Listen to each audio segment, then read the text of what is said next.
Hello అందరికీ అస్సలాముఅలైకుం. Welcome back to my channel షబీనాతో సరదాగా. ఎలా ఉన్నారు? అందరూ బాగున్నారా? ఈరోజైతే నా డైలీ వ్లాగ్ అయితే చూపిస్తున్నాను.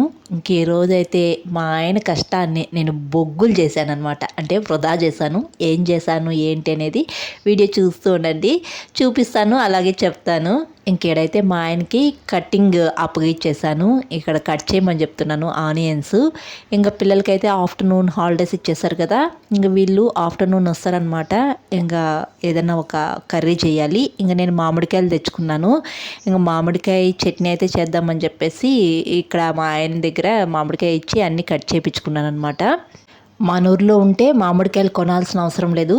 అదే మనం వేరే ఊర్లో ఉంటే మామిడికాయలు ఎంత రేటు ఉన్నా కానీ కంపల్సరీ కొనుక్కోవాల్సిందే తినాలంటే. ఈ ఒక కేజీ వచ్చి 80 రూపీస్ అంట. ఇంకా నేను కొనుక్కున్నాను. అలాగే చేపల పులుసు కూడా చేయొచ్చని మామిడికాయలు కొనుక్కున్నాను అనమాట.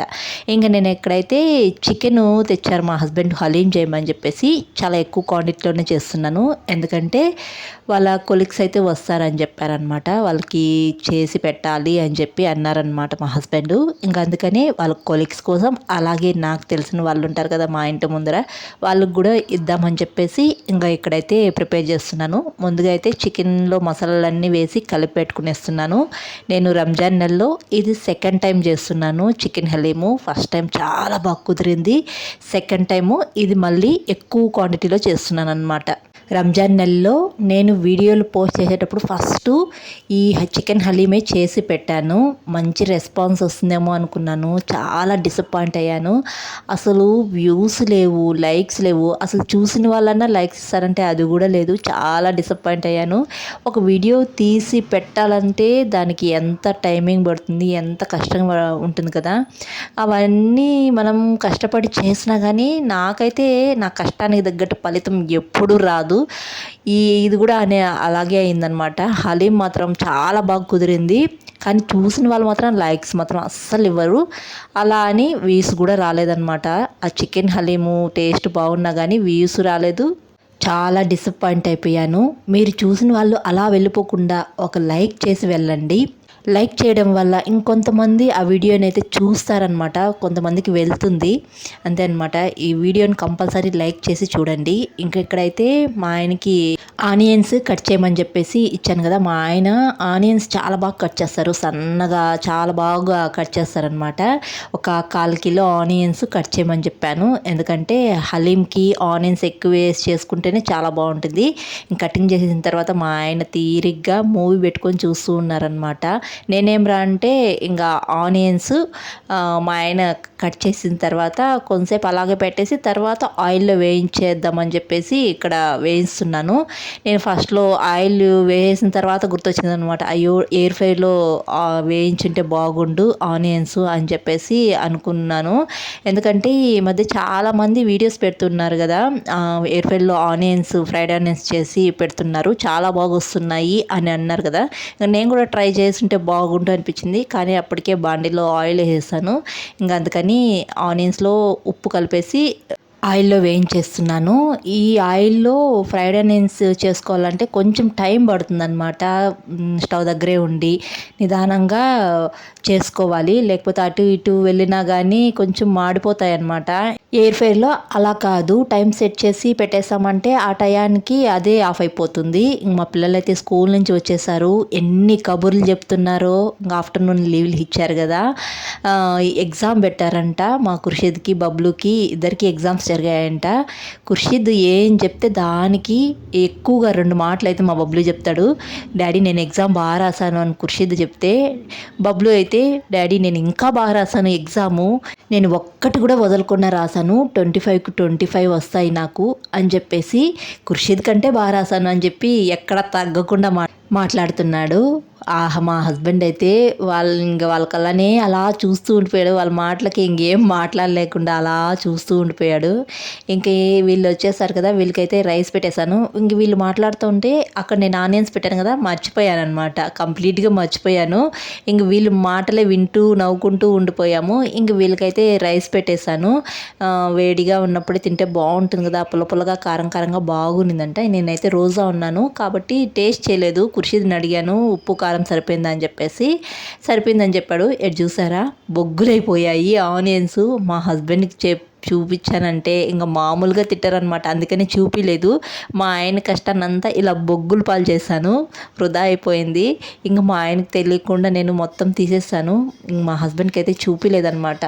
ఎందుకంటే ఆనియన్స్ కట్ చేసేటప్పుడు కళ్ళల్లో వాటర్ వస్తున్నాయినా తుడుచుకొని అయినా కానీ బాగా నీట్గా సన్నగా కట్ చేసి పెట్టారు.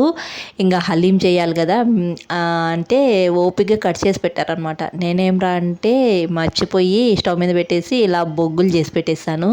ఇంకేం చేస్తాం, మళ్ళీ నేనే కట్ చేసుకోవాల్సి వచ్చింది. ఇంకా మళ్ళీ నేను ఆనియన్స్ తీసుకుపోయి కట్ చెయ్యి బొగ్గులు అయిపోయినాయంటే ఇంకా నాకు చెవుల్లో రక్తం వస్తుందన్నమాట. అంత కష్టపడిన తర్వాత నేను బొగ్గులు చేశాను అని చెప్తే మా ఆయన రియాక్షన్ ఎలా ఉంటుందో చెప్పండి. అసలు నేను ఊహించుకోవడానికే నాకు రావటం లేదు. మా ఆయన మామూలుగా రియాక్ట్ అవ్వరు. ఇంకా అందుకని చెప్పలేదన్నమాట. ఇంకా అందుకే నేనే ఓపిక్గా మళ్ళీ ఒక 1/4 కిలో ఆనియన్స్ అయితే కట్ చేశాను. ఓపిక్గా కట్ చేసి ఈసారి ఆయిల్లో వేయించకూడదని చెప్పేసి ఎయిర్ ఫ్రైర్లో పెడదాము అని చెప్పేసి ఎయిర్ ఫ్రైర్లో పెడుతున్నాను. చాలామంది ఎయిర్ ఫ్రైర్లో ఫ్రైడ్ ఆనియన్స్ చేసి రివ్యూస్ ఇచ్చారు కదా. ఇంకా నేను కూడా ట్రై చేద్దాము ఎలా వస్తుందో ఏంటి అని చెప్పేసి కొద్దిగా ఆనియన్స్లో ఉప్పు 1 స్పూన్ ఆయిల్ వేసి కలిపేసి ఇంకా ఎయిర్ ఫ్రైర్లో అయితే పెట్టేస్తున్నాను. దీనికి టైం సెట్ చేసేయాలి. ముందుగా అయితే మెనూ సెలెక్ట్ చేసుకోవాలి. మనము చికెన్ చేస్తున్నామా లేకపోతే వెజ్ చేస్తున్నామా అని ఇక్కడ ఆప్షన్స్ ఉంటాయి. సెలెక్ట్ చేసుకొని తర్వాత డిగ్రీస్ సెలెక్ట్ చేసుకోవాలి. తర్వాత టైమింగ్ సెలెక్ట్ చేసుకోవాలి. డిగ్రీస్ అయితే 180 సెలెక్ట్ చేసుకున్నాను. తర్వాత టైమింగ్ అయితే ఫస్ట్లో 20 మినిట్స్ అయితే పెట్టాను చూద్దామని చెప్పేసి. 20 మినిట్స్కి అదే ఆఫ్ అయిపోతుంది. మా ఆయన చూసారా కాలు మీద కాలేసుకున్నాడు. ఏంటి స్మెల్ వస్తుంది అన్నారు. లేదులే నేను ఎయిర్ ఫ్రైర్లో ఆనియన్స్ పెట్టాను ఆ స్మెల్ లే అని చెప్పాను అనమాట. ఇంకా టైమింగ్ అయిపోయినప్పుడు అదే ఆఫ్ అయిపోతుంది. మనం ఏమీ కంగారు పడాల్సిన అవసరం లేదనమాట. ఈ లోపల నా పని నేనే కూల్గా చేసుకోవచ్చు. ఇంకా 20 మినిట్స్ పెట్టాను చూడండి. కొద్దిగా ఫ్రై అవ్వాలి ఇంకా, అందుకని మళ్ళీ ఒక 10 మినిట్స్ అయితే పెట్టాను. ఎయిర్ ఫ్రైర్లో ఏది చేయాలన్నా కొద్దిగా టైం అయితే తీసుకుంటుంది. ఇంక నేను అక్కడ ఎయిర్ ఫ్రైర్లో అయితే ఆనియన్స్ పెట్టేసి ఇంకా నా పని అయితే నేను చేసుకుంటున్నాను. ఇంకా రంజాన్ వస్తుంది కదా, ఇంక బ్లౌజెస్ ఎక్కువగా ఉన్నాయన్నమాట. నా బ్లౌజెస్ అన్నీ కుట్టుకుంటూ ఉన్నాను. ఇది చూసారా ఈ 20 మినిట్స్ అయితే పెట్టాను. 40 మినిట్స్ పెట్టాను. క్రిస్పీగా ఆనియన్స్ అయితే బ్రౌన్ కలర్లో అయితే వేగాయి అనమాట. బాగున్నాయి. ఇవి నేను ఎయిర్ ఫ్రైలో చేసినవి. ఇంక నేను స్టవ్ మీద చేశాను కదా ఆయిల్లో చూసారా బొగ్గులు అయిపోయినాయి. ఇంక మా ఆయనకి కనిపించకుండా ఒక డబ్బాలో అయితే వేసాను. ఇది చూసారనుకో మా హస్బెండ్ ఇంక నా పని అయినట్లే. హలీం చేయడానికి నా తిప్పలు ఇలా పడ్డాను. నేనైతే 2 సార్లు ఆనియన్స్ అయితే వేయించాల్సి వచ్చింది. ఇంక నేనైతే ఆనియన్స్ కొన్ని ఎక్కువగా ఫ్రై చేసుకొని డబ్బాలో స్టోర్ చేసుకుంటూ ఉంటాను. అయితే డబ్బాలో స్టోర్ చేసుకున్నప్పుడు మనము డీప్ ఫ్రిడ్జ్లో అయితే పెట్టుకోవాలి. మామూలు ఫ్రిడ్జ్లో అయితే పెట్టకూడదు అనమాట. ఇలా డీప్ ఫ్రిడ్జ్లో పెట్టుకొని బిర్యానీకి వాడచ్చు. నేను ఎప్పుడైనా బిర్యానీ తినాలన్నప్పుడు ఇలా ఫ్రైడ్ ఆనియన్స్ ముందుగానే వేయించి పెట్టుకుంటాను కదా, తొందరగా అయితే చేసుకునేస్తాను అనమాట. ఇంకా హలీంకి కావాల్సింది నెయ్యి ఎక్కువగా వేస్ట్ చేసుకుంటే చాలా బాగుంటుంది హలీము. ఇంకా నెయ్యి అయితే నేను మా అత్తయ్య దగ్గర నుంచి తెప్పించుకుంటాను. ఇక అయిపోయే కొద్దికి మా అత్తయ్య అయితే పంపిస్తారనమాట. ఇంకా చికెన్ హలీం అయితే చేశాను. ఈ చికెన్ హలీం చేసుకోవడం పెద్ద ప్రాసెస్ ఏం కాదు, చాలా ఈజీనే. అయితే చికెన్ మ్యాష్ చేసేటప్పుడు కొద్దిగా కష్టంగా ఉంటుంది, అదొక్కటే అనమాట. చికెన్ మ్యాష్ చేయడానికి హెల్ప్ చేసే వాళ్ళు ఉంటే చికెన్ హలీం ఈజీగా చేసుకోవచ్చు. ఇంకా ఈ చికెన్ అయితే మ్యాష్ చేయడానికి మా హస్బెండ్కి అయితే పని పెట్టేశాను. పాపం వాకింగ్ చేసుకుంటూ ఉన్నారు అటు ఇటు ఇంట్లో. నేనే లాక్కొచ్చి ఈ చికెన్ని మ్యాష్ చెయ్యి అని చెప్పేసి పెట్టానమాట. మా ఆయన అయితే పప్పుగుత్తో మ్యాష్ చేస్తున్నారు. మీ దగ్గర బ్లెండర్ ఉంటే బ్లెండర్తో కూడా చేసుకోండి, చాలా బాగా మ్యాష్ అయిపోతుంది. నా దగ్గర బ్లెండర్ లేదు, అందుకే పప్పుగుత్తో మ్యాష్ చేస్తున్నాను. ఇంకా నేను కొంతసేపు మా ఆయన కొంతసేపు ఈ చికెన్ అయితే కొద్దిగా మ్యాష్ చేసేసాము.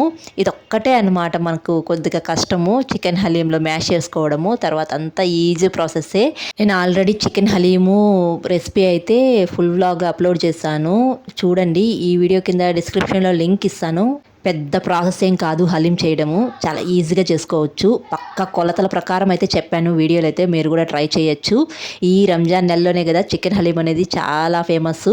నేను ప్రతి ప్రతి ఇయర్ రంజాన్ నెలలో చికెన్ హలీం అయితే చేస్తాను. ఇంకా చికెన్ హలీం చేసిన వెంటనే ఫస్ట్ నేను ఇంటి ముందర ఇవ్వాల్సిన వాళ్ళకైతే ఇచ్చేసాను. తర్వాత బబ్లు అయితే వచ్చాడు స్కూల్ నుంచి. ఇంక బబ్లుకి అయితే పెడితే తనకి మధ్యలో గరం మసాలా తగులుతాయి కదా, అవి తగడం వల్ల తినటం లేదు. అందుకే వాళ్ళ డాడీ తినిపించాల్సి వచ్చింది. తర్వాత ఖుషిది వస్తేనే ఖుషిది కూడా పెట్టేశాను. ఎలా ఉంది ఖుషి హలీమా? కాలుతా ఉందే. ఎలా ఉందంటే కాలుతా ఉందంట. మీరు వచ్చేళ్ళకి రెడీగా చెయ్యాలని చెప్పేసి తొందరగా చేసిన. ఎలా ఉంది? ఉప్పు అంతా సరిపోయిందే? నేను రోజాలో ఉండ కాబట్టి ఏం టేస్ట్ చేయాల. సరిపోయిందా ఖుషి? ఏం చెప్పడు ఈ ఖుషిద్. బబ్లు హలీం తినేసినావు కదా, తినలేదా? ఇప్పుడు అన్నం తింటాండవు. మామిడికాయ చట్నీ బాగుందే? ఏమీ బాగుండదు నీకు. బాగుందా ఖుషి? నేను రోజాలో ఉన్నాను కాబట్టి చికెన్ హలీం టేస్ట్ చేయకుండా చేశాను. మా పిల్లల్ని అడుగుతుంటే వాళ్ళు ఏ సమాధానం చెప్పలేదు. ఏదైనా ఒక వంట చేసినప్పుడు దానికి కాంప్లిమెంట్ మంచిగా ఇస్తే మనం చేసిన దానికి సాటిస్ఫై అవుతాము, హ్యాపీగా ఫీల్ అవుతాం కదా. మా ఇంట్లో నేనైతే అడుక్కోవాలన్నమాట. ఏదైనా ఒకటి వంట చేశానంటే బాగుందా అని 100 సార్లు కాదుగా 1000 సార్లైనా అడిగినా సమాధానం చెప్పరు. నాకు ఏదైనా చేసినప్పుడు బాగుంది బాగలేదు ఏదో ఒకటి చెప్పచ్చు కదా, అస్సలు చెప్పరనమాట. మా హస్బెండ్ కూడా అంతే, ఎన్నిసార్లు అడుగుతాను. ఇంకా ఈరోజైతే ఇఫ్తార్కి అయితే పెద్దగా ఏం చేసుకోలేదు, చాలా సింపుల్గా చేసుకున్నాను. ఎందుకంటే చికెన్ హలీం చేసాం కాబట్టి మిగతావన్నీ చాలా సింపుల్గానే చేసుకున్నాం అనమాట. ముందుగా అయితే ఖర్జూరంతో రోజా అయితే వదులుకునేసాను. తర్వాత అయితే హలీము టేస్ట్ చేశాను అనమాట. అసలు ఎంత బాగుండిందో. అసలు నేను ఏమీ టేస్ట్ చేయకుండా రోజాలో ఉండి చేశాను కదా. నేను ఏదైనా ఒక వంట చేసేటప్పుడు ఉప్పు సరిపోయిందా కారం సరిపోయిందా అని 100 సార్లు చెక్ చేసి చేసేదాన్ని. అలాంటిది ఏమీ చెక్ చేయకుండా రోజాలో ఉండి చేశాను కదా, అన్నీ పర్ఫెక్ట్గా సరిపోయాయి. ఇంక మా సార్ వాళ్ళ కొలీగ్స్ కూడా వచ్చారు కదా హలీము తినడానికి. వాళ్ళు కూడా చాలా బాగా చేసావు అని చెప్పేసి మంచి కాంప్లిమెంట్ అయితే ఇచ్చారనమాట. చాలా బాగుంది అన్నారు. చాలా హ్యాపీ వేసింది నాకైతే. ఇంకా బొగ్గులు అయిపోయిన ఆనియన్స్ వేస్ట్ చేస్తుంటే హలీము ఇంకా టేస్ట్ ఎలా ఉంటుందో నాకు చెప్పడానికే కాదు ఊహించుకోవడానికి కూడా కావటం లేదనమాట. ఇంకా ఆనియన్స్ పడేసేయాలి ఇంకా వృధాగా, ఇంక దేంట్లోకి వాళ్ళేమన్నమాట. ఇంక అందుకే పడేసేసాను. ఇంకా ఇది అనమాట ఈరోజు వీడియో. మా ఆయన కష్టాన్ని అయితే నేను ఇలా బొగ్గుల పాలు చేశాను, వృధా చేసేసాను. ఇంతవరకు ఈ వీడియో పోస్ట్ చేసే వరకు కూడా మా ఆయనకైతే తెలీదు. ఒకవేళ ఈ వీడియో చూసి మా ఆయన ఏమన్నా అడుగుతారో ఏమో తెలీదు. అంతే అనమాట వీడియో నచ్చితే ఒక చిన్న లైక్ ఇవ్వండి అబ్బా. లైక్ లేకుండా అలా వెళ్ళిపోకండి. అలాగే ఎవరైనా సబ్స్క్రైబ్ చేసుకోకుండా ఉంటే సబ్స్క్రైబ్ చేసేయండి. మరొక వీడియోలో కలుద్దాం. బాయ్.